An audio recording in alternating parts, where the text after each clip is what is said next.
Baik, pemirsa, kembali lagi di segmen terakhir kontroversi. Pak Kris, kita semua tahu Bapak masih anggota aktif, pastinya ini juga tidak mudah buat Pak Kris. Kita juga mendengar Pak Kris begitu vokal di persidangan militer. Pak Kris, apakah Pak Kris akan tetap vokal seperti itu di tengah konsekuensi mungkin yang masih ada sebagai anggota aktif? Siap Mbak. Kalau saya mengikuti, sebenarnya kalau untuk saya selama ini saya merasa masih normal. Siap. Karena saya menjunjung tinggi jiwa kesatria begitu. Itu menurut saya masih normal. Untuk saya seorang ayah kehilangan nyawa anaknya, saya normal, masih normal, siap. Jadi Pak Kris juga pernah mengatakan ya, sebetulnya ini bukan persoalan melawan institusi, tapi memang melawan kebiadaban, melawan mereka yang sudah membuat anak Pak Kris meninggal. Siap, itu dari saya begitu.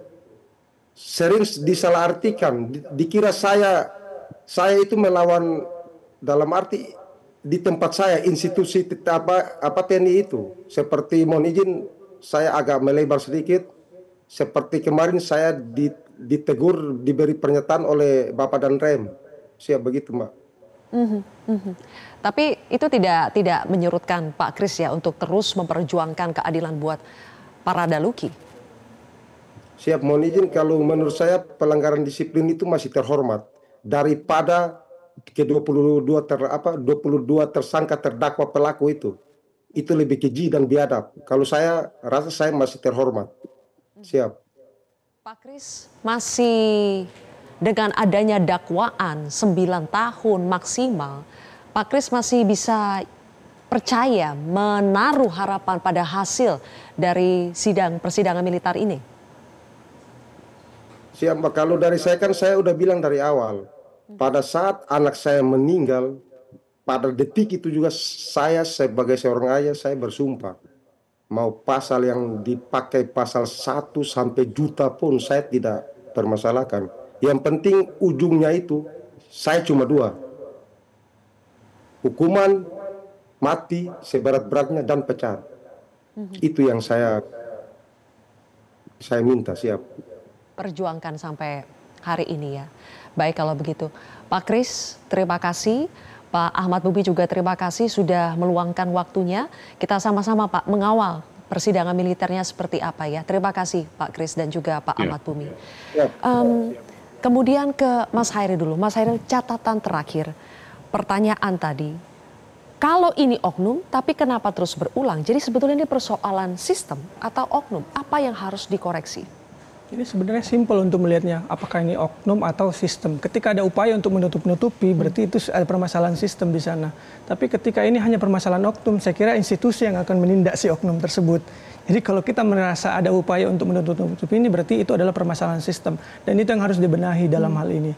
Nah, untuk kasus yang sedang bergulir di pengadilan saat ini, kita meminta juga majelis hakim untuk terbuka terhadap semua fakta-fakta persidangan yang muncul di dalam proses persidangan nanti untuk menjawab apakah ini beneran murni penyiksaan atau ada dugaan tindak pidana lain, mungkin bisa seperti dugaan pembunuhan atau segala macam yang bisa membawa hukuman yang lebih berat yang sesuai dengan harapan keluarga korban. Dan memang jawabannya sekali lagi adalah harus ada koherensi antara komitmen pimpinan TNI di pusat sama pelaku yang ada di daerah. Jangan sampai di pusat mengatakan HAM, kita menghargai asasi manusia, sedangkan di praktek di lapangannya tidak sesuai seperti itu. Oleh karena itu harus ada reformasi total sistem pembinaan di TNI dan harus menghapuskan budaya kekerasan yang selama ini menjadi permasalahan. Terima kasih Mas Hairil. Terakhir sedikit dari Pak Is, apakah masih bisa majelis hakim menjatuhkan hukuman yang jauh lebih berat daripada yang didakwakan oleh auditor? Pada saat saya diskusi sama ahli-ahli hukum nih ya, itu bisa saja. Bisa saja nanti yang 131 berubah. Itu bisa-bisa saja, sah-sah saja. Karena... Dan harus didorong sampai hukuman terberat kah Pak Is untuk memberikan efek jera? Kalau saya lihat perlu dikasih hukuman terberat kepada mereka-mereka yang lalai dalam hal katakanlah pembinaan apapun itu sampai mengambil nyawa seseorang, itu tidak boleh terjadi. Dan saya menghimbau kepada seluruh jajaran Angkatan Darat, Laut, Udara agar pembinaan jam komandan itu diterapkan lagi, dihidupkan kembali, bahwa kita ini mempunyai jiwa korsa yang kuat.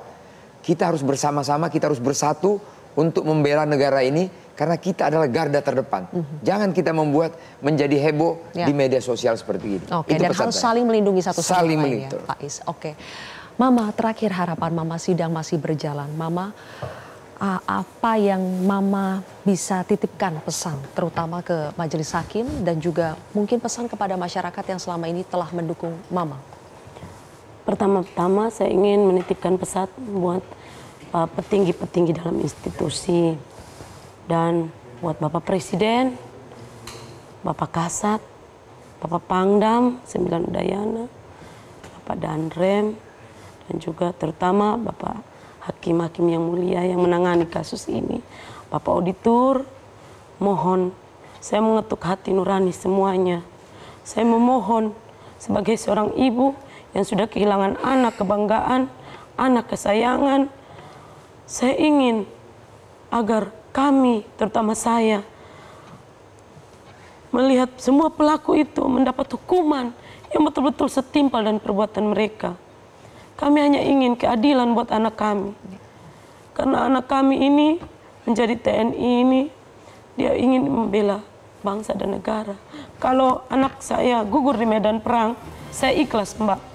Saya ikhlas. Itu karena demi dia membela negara dan bangsa. Tapi ini dia gugur di tangan oknum-oknum senior yang cukup, saya mau bilang cukup tidak terpuji, perbuatan mereka sangat sadis. Jadi saya ingin menggugah hati Bapak Hakim yang mulia, tolong ditinjau kembali yang pasal diberatkan agar anak saya bisa mendapat keadilan yang setimpal dengan perbuatan-perbuatan mereka terhadap anak saya. Terima kasih Mama sudah hadir di kontroversi. Kami sekali lagi turut berbela-sungkawa Mama. Dan juga Pak Is, Mas Hairil, terima kasih sudah hadir di kontroversi pada malam hari ini. Pemirsa, pengabdian Prada Luki berakhir singkat, namun kenangannya akan selalu terasa dekat. Pembinaan dengan kemanusiaan, bukan kekejaman. Semoga Prada Luki segera mendapatkan keadilan. Saya Zulfia Iskandar pamit undur diri. Terima kasih telah menyaksikan kontroversi.